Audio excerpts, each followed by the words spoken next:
ඉප්පෙක පාන්දරින් පඳුරද්දා දෙවුන් දොරින් සුන්දර පාත රති කොහොමේ කස්තුරි වම්මා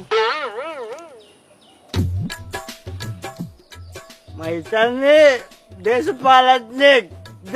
ඔව් මේ පාර ප්‍රාදේශ සභාවට ධාරානිපාත සංවර්ධන පක්ෂයෙන් මමත් ඉල්ලුම් කරනවා අයියේ. අනේ නිකන් යන්න මාත්‍යෝ යන්න ඈ කන්දත් නෑ බොන්නත් නෑ ඈ ලෙඩක් දුකක් අසනීපයක් වෙච්චලාට බොන්න අරක් ගුටියක් තියනවද?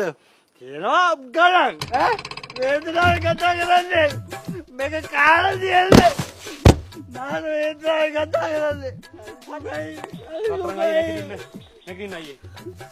අයියේ ඔය කන බොන ප්‍රශ්න වල විසඳුම් දෙන්න තමයි මම මේ පාර ප්‍රාදේශ සභාවට ඉල්ලන්නේ. එහෙම දිනලා විසඳුම් දෙනකන් මම ඔබතුමාට తాවකාලික විසඳුමක් ලබා දෙන්නම් දැන්. වේදනාව ඉන්න රස්සය අයියේ මේ සල්ලි තියාගෙන ගන්න භාගයක්. දුක දැල්ත රත්තරන් චවුල හදුනක් තියෙනවා දැන් මට කටට දැන් දැන් දැන් ගාව මේ අදාළ දවසේ මම ඔබතුමාට දැනුවත් කරන්න අනිවාර්යෙන්ම. අනිවාර්ය කියනවනේ අනිවාර්යෙන්ම. එහෙනම් ජය වේ. එහෙනම් ජය වේවා. දෙවිස්සු දුක දැල්ත හදුනක් තියෙන රත්තරන් මිනිස්සෙක් ආදරේ